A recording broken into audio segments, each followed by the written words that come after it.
Well, it is about time for us to get started. If you would be turning in your Bibles to Numbers 22, that's where we're going to get started tonight.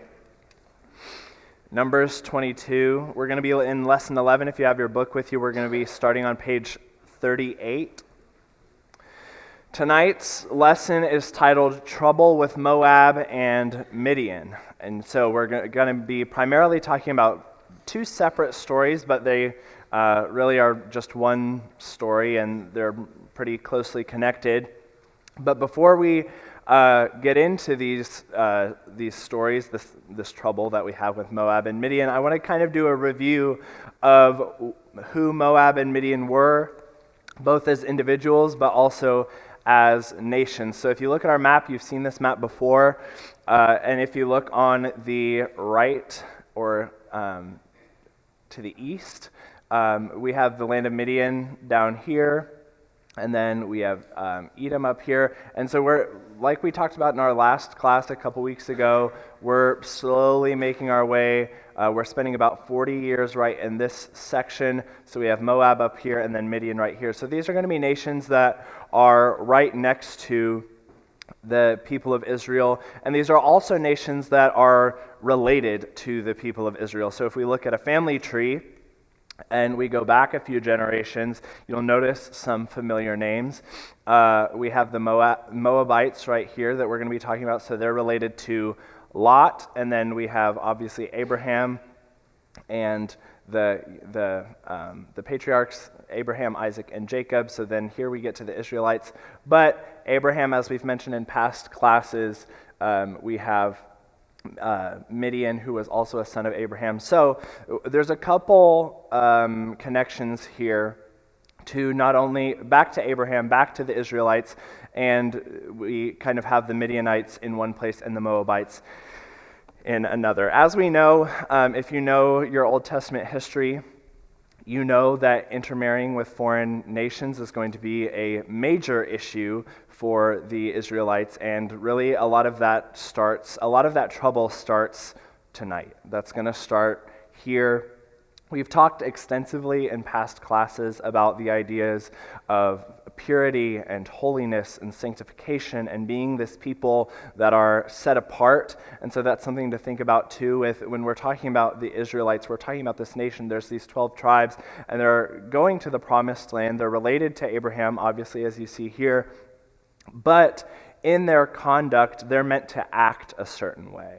And so part of that idea of purity and part of that idea of cleanliness and the morality that they have and the laws that they've been given by God, that is coming from, obviously it's coming from God, but all of those things are meant to set them apart from other nations. We've talked about in past classes some of the laws that maybe kind of might make you scratch your head, like why are they in there, talking about mixing different fabrics and things like that. We don't have laws. There's nothing in the U.S. Constitution about what fabrics you wear, right? But again, just driving home that idea of purity and holiness and being a people that are set apart for God, God's holy chosen nation. So I want to get started with comparing a few verses. And so like we did a couple classes ago, I'm going to need some volunteers. We're going to go through 3 sets of verses here to just kind of give us some context and get us started talking about these things. So one is going to be, can I get a volunteer to read Numbers 13, verses 32 and 33, and then another volunteer to read Numbers 22, verses 2 through 4. Stephen, can you do Numbers 13, and then JD, Numbers 22, 2 through 4. So go ahead and read those, and then we'll talk about it.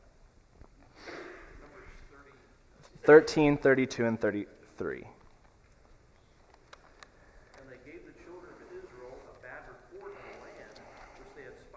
Saying, this land through which we have gone as spies is a land that devours its inhabitants, and all the people whom we saw in it are men of great stature.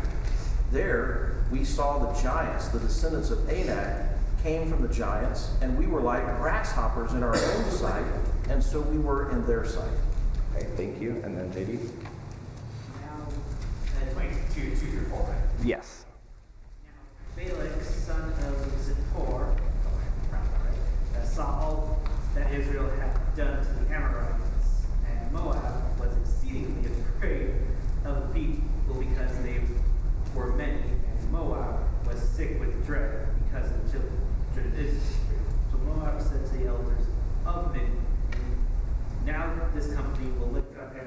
being around as an ox licks up the grass of the field. And Balak, son of Zippor, was the king of the Moabites at that time. Okay, thank you. So what irony jumps out to you reading those two verses? The Israelites were concerned they would be consumed, and now the Moabites are concerned they're going to be consumed. Exactly. It's interesting to see this kind of this irony of the Israelites are viewing how the Israelites view others versus how others view the Israelites. So part of the big point of what we talked about a couple classes ago with the spies, right, is they're being blessed with this land. They're meant to go into the land of Canaan, and they see the richness of the land. They see how big the fruit is. They see how big the people are. And rather than saying, oh, wow, this is an incredible place, God's really blessed us with this place, this land that flows with milk and honey, they see that and say, and as Stephen read, we were as grasshoppers in our own eyes. But then you kind of see this other metaphor, if you will, in how after all the victories that they've had, they've defeated King Sihon, King Og, so they've already had a couple of military victories, and I love that metaphor of thinking about they're going to eat us up just like a cow eating grass, right? That's quite the defeat, right? That's not really a battle between a cow and some grass, and so I just want to get our minds thinking about what the reaction should have been, right, for when they're coming out of the land of Egypt. They've already had these victories, and so they're seeing the things that God are doing. And the surrounding nations, obviously there's not like 6 o'clock news or anything like that, but word's going to travel, right? They're going to know what these military victories look like. They're going to hear about these military defeats, and they're going to see just how massive, just this huge amount of people. Stephen? The land of Canaan didn't include Moab, right? No. So they were fearful for nothing, right? I mean, they were being afraid. They're saying they're going to come take our land and consume us when that's not the land that God promised them, right? Am I right on that? I believe so. I don't want to act like I'm more sure than I am. I am pretty sure. But that's a great point that, they're not even included in that, but still just the intimidation of, oh, they clearly have a God on their side. Again, whatever the Moabites would have thought, they think they're next, right? So they think the Israelites are just going to come and just wipe out everybody. But again, just kind of juxtaposing, if you will, if the people on the outside can see it, right? The people on the outside can see, oh, here's how God's working for them. But then the Israelites in the middle of it, right, can't see it. They're like, oh, God just brought us out into the wilderness to die. He's not going to bring us into the land of Canaan. He can't do it. Can I get a volunteer to read Genesis 12, and then another volunteer to read Genesis 12, verses 2 through 5, and then Numbers 22, 6. Eric, Genesis 12, 2 through 5, and then Chris, Numbers 22, 6. I will make you a great nation. I will bless you and make your name great, and you shall be a blessing. I will bless those who bless you, and I will curse him who curses you, and in you and all the families of the earth shall be blessed. So Abram departed as the Lord had spoken to him, and Lot went with him. And Abram was 75 years old when he departed from Haran. Then Abram took Sarai his wife, and Lot his brother's son, and all their possessions that they had gathered, and the people whom they had acquired in Haran, and they departed to go to the land of Canaan. So they came to the land of Canaan. Okay. Numbers 22, verse 6. Therefore, please come at once, curse this people for me, for they are too mighty for me.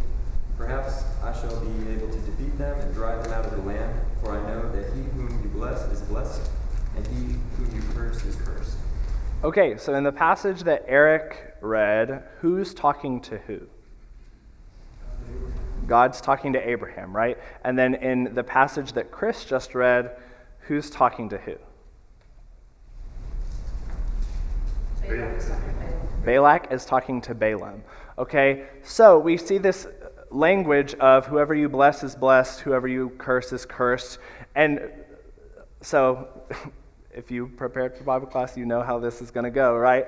But if everybody who God blesses is blessed, we have that on one hand, right? But then Balaam apparently has this prestige or has this notoriety in a sense of whoever you bless is blessed and whoever you curse is cursed. So if we kind of pit those two things against each other, as we're going to see with what happens with Balak and Balaam, God's going to win that battle, right? If God says that Abraham's lineage is going to be blessed, if God says that the Israelites are going to be blessed, try as he might, Balaam can do his worst. There's all these different people involved trying to curse the Israelites, but if God has said that they are going to be blessed and God has set them apart to be blessed, they are going to be blessed. So then we have God's promise to Abraham versus Balak talking to Balaam about how great he is, and this notoriety kind of that he has. Exodus 14, 11 and 12. We're not going to read 16, 3 and 4. It basically says the same thing as chapter 14, verses 11 and 12. But can I get a volunteer to read Exodus 14, verses 11 and 12, and then another volunteer to read Numbers 22, 5 and 6? Okay, so can you read Exodus 14, 11 through 12, Chris, and then someone else? Oh, Tanya, can you read Numbers 22, 5 and 6? Then they said to Moses, "Is it because there were no graves in Egypt that you have taken us away to die in the wilderness? Why have you dealt with us in this way, bringing us out of Egypt? Is this not the word that we spoke to you in Egypt, saying, 'Leave us alone that we may serve the Egyptians'? For it would have been better for us to serve the Egyptians than to die in the wilderness." Go ahead. Sent messengers to Balaam, the son of Beor, at Pether, which is near the river in the land of the people of Ammon, to call him, saying, "Behold, the people has come out of Egypt. They cover the face of the earth, and they are dwelling opposite me. Come now, curse this people for me, since they are too mighty for me. Perhaps I shall be able to defeat them and drive them from the land, for I know that he whom you bless is blessed, and he whom you curse is cursed." Okay, so on the one hand, again, just kind of building up this divide between this, just kind of juxtaposition between how the Israelites are viewing themselves and what they're thinking about themselves coming out of Egypt versus what everyone else is seeing. And so it's kind of like, have you ever been talking to a friend and they're talking about how, their situation is so bad and everything's, they're talking about something and it's like, do you not, everyone around you is kind of seeing this a completely different way, but because you're in the thick of it, right, you kind of have this skewed view of what's going on. And so you see the Israelites, they say it over and over again. There were multiple verses that we could have read, but Israel thinks God only freed them to kill them. They say this over and over again. Have you not just brought us out into the land, out into the wilderness to kill us? You just brought us out here so that we could starve out here. Why did you free us? Why are we here? But then the other nations around them are seeing the power of their deliverance. They're like, did you hear about this massive amount of people that just escaped from the Egyptians? Have you heard about the plagues that happened in Egypt? Have you heard of everything that happened to the Egyptians? The Pharaoh died because the sea opened up, all of these incredible things. And so they're coming out into the world, out of Egypt, and everyone's petrified of them. And then they're not really rising to the task because they can't see what's right in front of them, unfortunately. Ben? Yeah, just going back to what Stephen had mentioned, it doesn't appear that part of the land of Moab would be part of Canaan and the Promised Land, but the fact that you got almost 1 million people now walking through, there's just a lot of great danger. You don't know what they're going to do. So that was not a part of the land allotted to them in Joshua, but nonetheless, it would have been pretty intimidating. Exactly, and there's kind of a distinction there too between how worldly war, if you want to put it that way, how the world looks at a mass of people coming towards them versus God saying, that's not in my plan, that's not how this is going to work. And so you would think from a human military perspective, if there's millions of people coming towards your country or your nation or your land or whatever, you would think, oh, they're just going to wipe us out on the way, because historically that's just kind of how politics works, right? But again, you see that distinction there between God's going to do exactly what he's going to do, and you see that in how Balaam talks about these oracles and everything. So let's go ahead and get into the story of Balaam and Balak. Reading through, I just want to kind of set up, we're not going to read all of these verses. We've read the highlights already of Numbers 22, verses 1 through 6, but the Moabites are scared of the Israelites as they're coming out of Egypt. But then in verses 7 through 12, God makes it clear that his people are going to be blessed. In verse 7, so the elders of Moab and the elders of Midian, that's really important too, just that you might not think there's anything there, but seeing that the elders of Moab and the elders of Midian are kind of in cahoots is kind of an important detail, because we're going to see Moabites and Midianites come up in other places in Scripture, specifically in the book of Judges. And so with what's going to happen the rest of this class, with what we're about to cover and what we're getting into, it's important to note that the Moabites and the Midianites are working together. Also, like we mentioned at the beginning of class, that they're related. But they departed with the fees for divination in their hand, and they came to Balaam and gave him Balak's message. And he said to him, "Lodge here tonight, and I will bring back word to you as the Lord speaks to me." So the princes of Moab stayed with Balaam, and God came to Balaam and said, "Who are these men with you?" And Balaam said to God, "Balak, the son of Zippor, king of Moab, has sent to me, saying, Behold, a people has come out of Egypt, and it covers the face of the earth. Now come, curse them for me. Perhaps I shall be able to fight against them and drive them out." God said to Balaam, "You shall not go with them. You shall not curse the people, for they are blessed." And so then we're going to kind of see this back and forth, but you think about, to all the parents, I would ask you, how many times do you have to tell your kids something before you expect them to listen? Once, right? And so, in some ways, the story would be very different if it ended here, right? And it just ended with, God said no, I'm sorry you want to curse this people, but this is God's chosen people, but this isn't happening. God said no, we're done. And this could have been a very short conversation, and in some ways it would be a lot less exciting, but and it would also have been a lot less messy. So verses 7 through 12, God makes it very clear. God will not be stopped in blessing his people. These are his chosen people.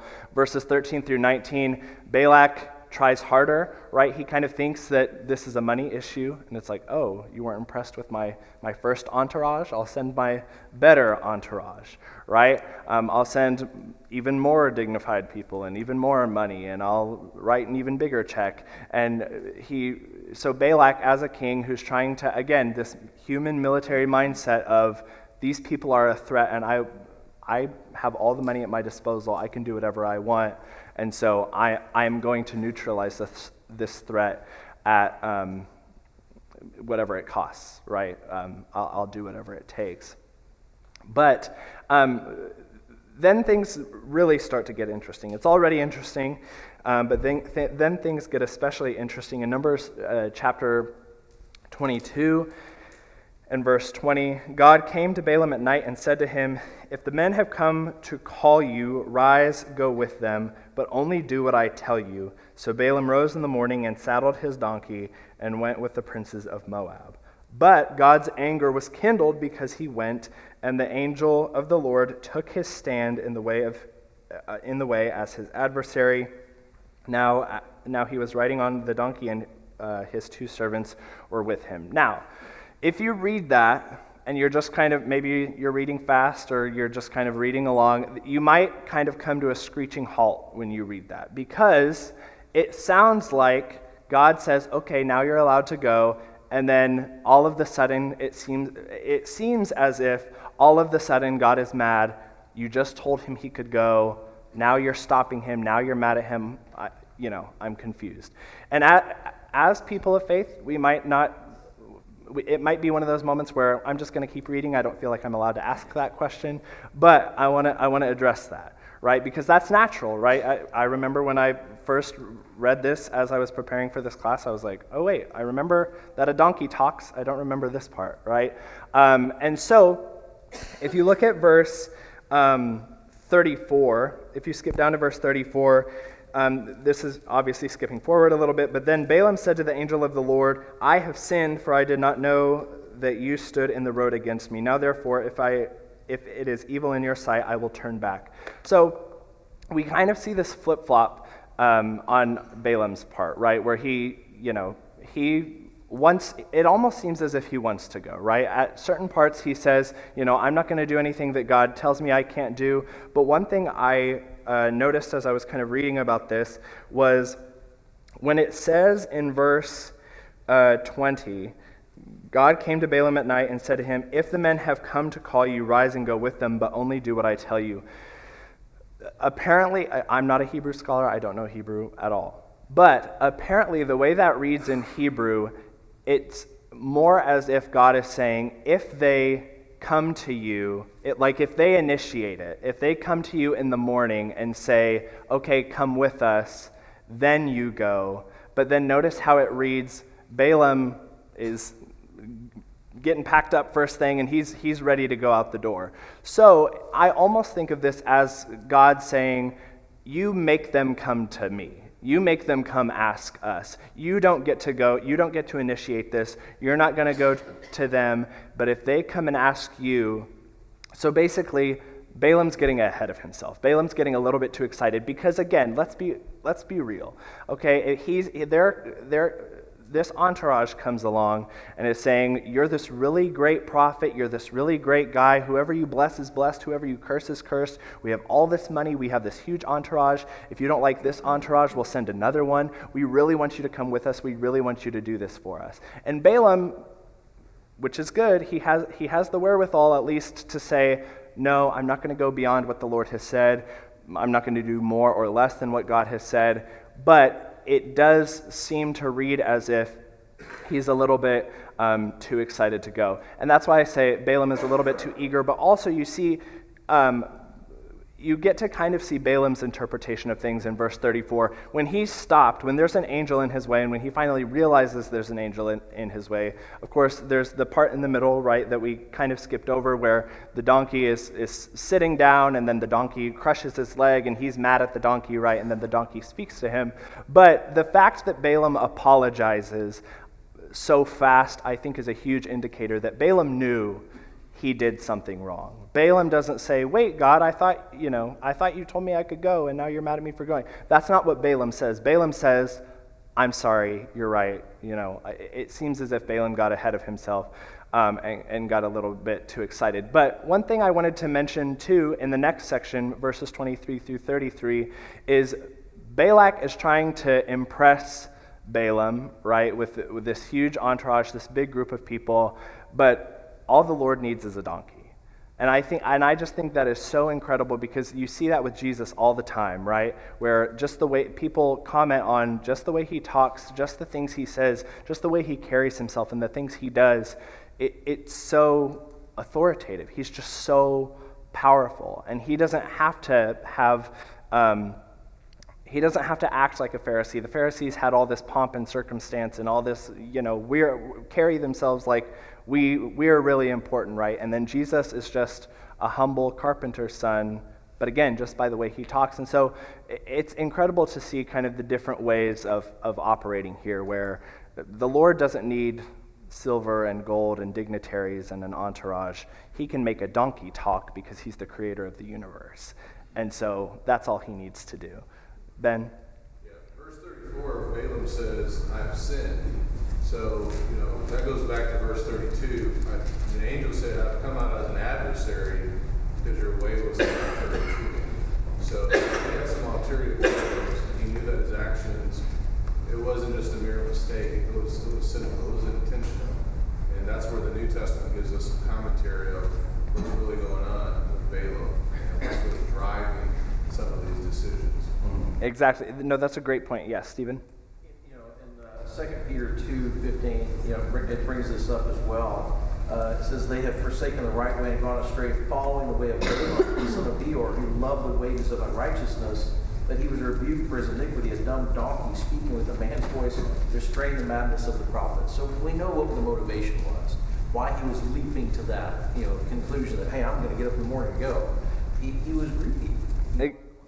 Exactly, right. So there's definitely more to this. We're actually going to end tonight's class with looking a little bit at we're going to talk about this, and then we're going to skip to Midian, but we're going to kind of come back to some of those things. So I'm glad y'all brought that up. We are going to circle back around to that. But we do get more color in the New Testament as far as what his motivation is. So again, some people, I just wanted to address that because it can be, like I said, it can be easy to read it that way, where it seems very contradictory and very obvious in a certain way if you read it a certain way. But we definitely see more of his motives from other texts and from even later in the same text. So Balak is obviously offended.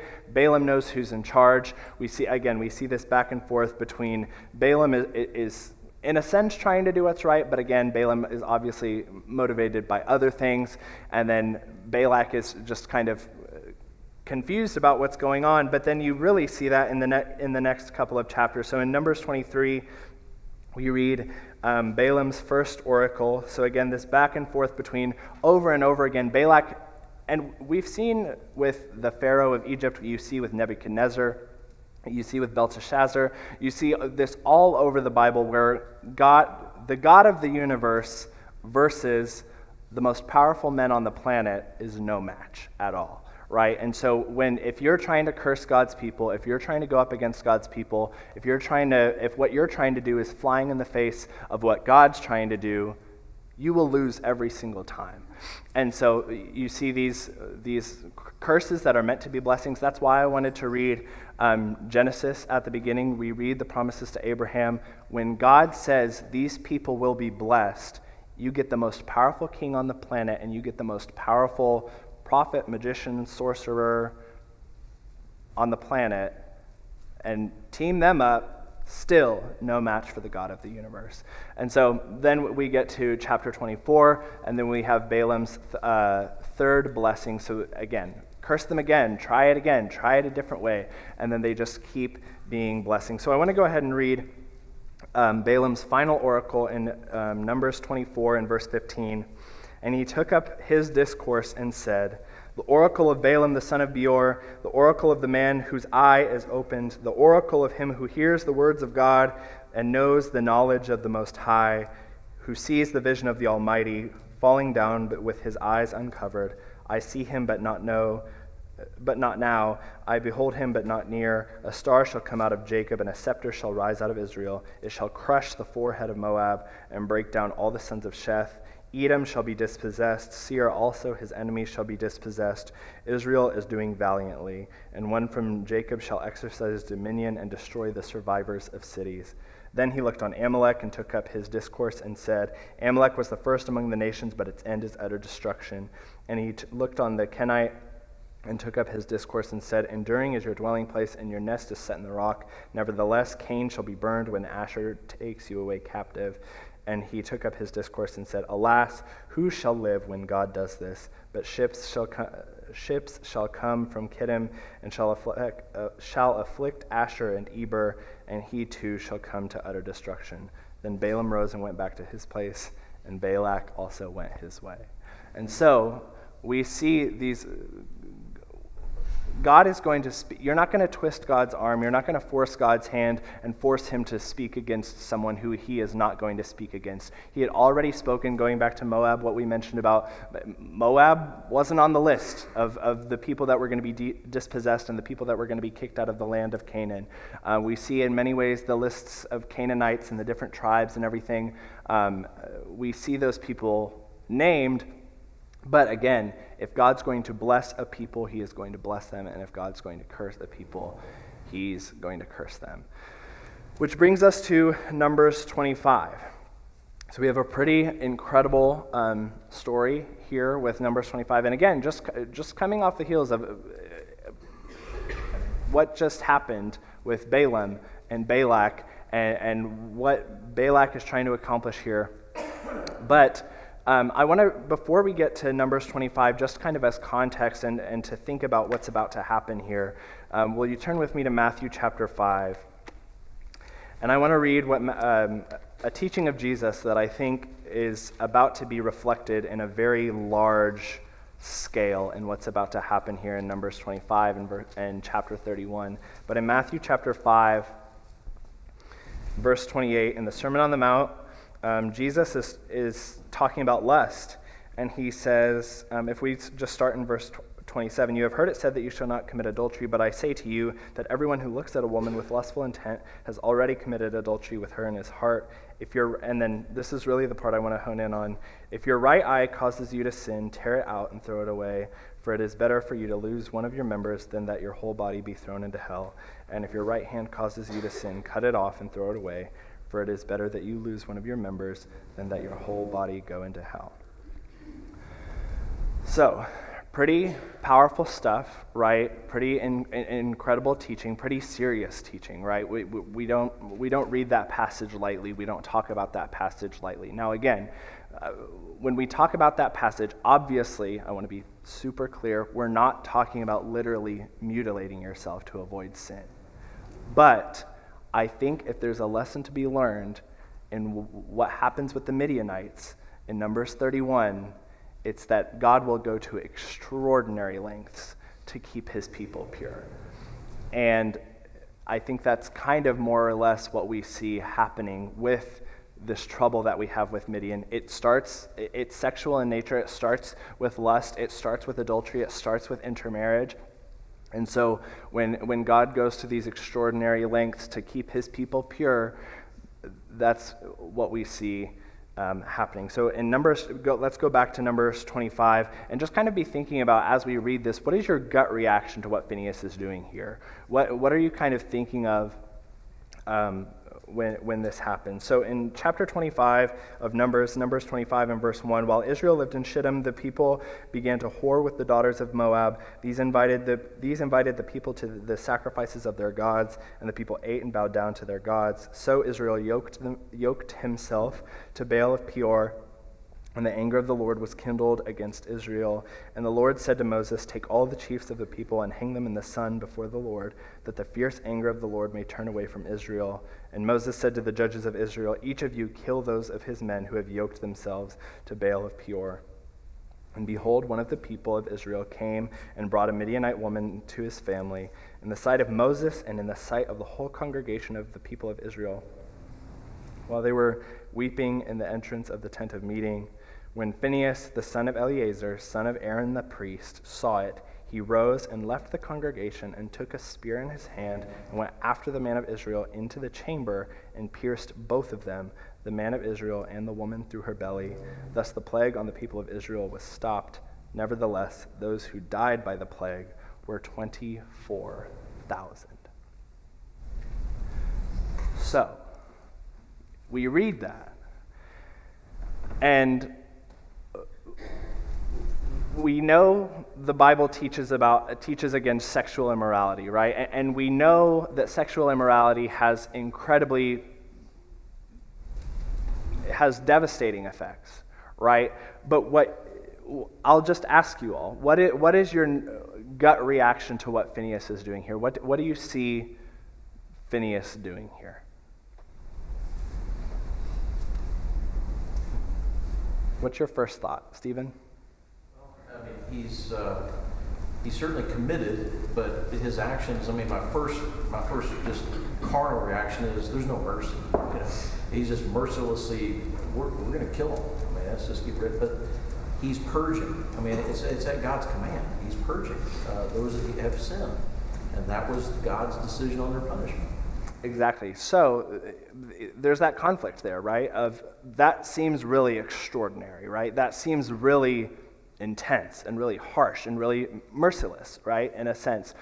But again, if we're talking about God keeping his people clean and God keeping his people pure at all costs, and they're determined to whore after these people and yoke themselves with these people and have this relationship with these people, these are the lengths that God has to go to keep his people pure. Ben? Well, just thinking about verse 8, after he killed the man and the woman, and their names are mentioned later on, it says, so the plague on the sons of Israel was checked.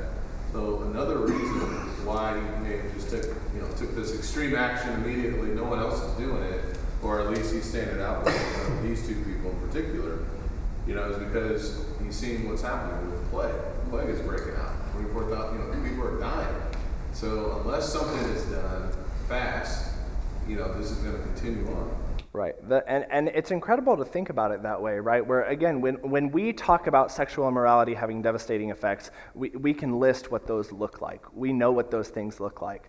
But it's not literally thousands of people starting to drop dead, right? And so seeing it like that, it's almost like putting a fire out, right? Where somebody needs to do something. If you're going to be this flagrant about it and do it in the middle of everybody, then somebody has to stop it.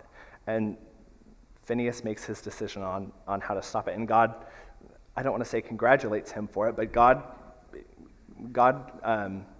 blesses him, right? Joanna? What's the difference between God's righteous jealousy? Jealousy, envy, and covetousness are so closely related, but jealousy is not wanting to share what's yours. And most of the time we do that from evil motives, except for we are in a covenant relationship with our spouse. It is righteous to be jealous about your spouse. We are not to share our spouse with anyone else. And God is in a covenant relationship with his people. He is not going to share his people with any other lower G God. Exactly. That's an incredible, and it's so clear, right? When you compare, I think that's why God in his wisdom and the way he designed marriage, that's why he uses marriage as a comparison, kind of as this metaphor for his covenant relationship with his people throughout Scripture. You're exactly right. If I covet, and no, go back to the Ten Commandments, you shall not covet your neighbor's spouse, covet your neighbor's wife, covet your neighbor's stuff. If I am mad at you because you have a bigger house than I do, that doesn't make any sense. It's not my house. But if you come into my house and steal my things, I'm allowed to be upset about that because that's not jealousy, right? And so again, in this ultimate sense, in this perfect righteous sense, God, our evil jealousy, like you said, has sinful motives, a lot of times has silly carnal motives, but God does not need to share his people. God is not going to share his people, and God has an extremely high standard for what he expects of his people. Sean? And I like to point out that whenever people look at the Old Testament and highlight the brutality that God had for a lot of these situations, if you read farther into the Old Testament, you see the outcome of those actions. Because at that point, God says, okay, you can go ahead. I'm giving you away to these things, and you see how insane their society becomes in such a short amount of time, how they devolved into debauchery of an unimaginable scale, and then to anything that looks infinitely worse than anything than what God did. It's like, I already know what's going to happen if you do these things, and imagine if it happened here instead of after they took most of the land, right? So anytime that's pointed out, that's why I usually point back to it. You say, you see the outcome. Why would you not try to stop that? Right. Well, and it's like the classic phrase, sin takes you farther than you want to go, costs you more than you want to pay, and keeps you longer than you want to stay, right? If you take more drastic measures sooner, sin doesn't have to do that to you. And again, on a national scale, you see that happen over and over and over again in the history of Israel. So then in verse 15 of Numbers 25, the name of the Midianite woman who was killed was Cosbi, the daughter of Zur, who was the tribal head of a father's house of Midian. So again, Midian and Moab are kind of in cahoots, right? But then you also see, like we read earlier, Moab and Midian are kind of working together in these passages. But then in these last few verses, that is incorrect.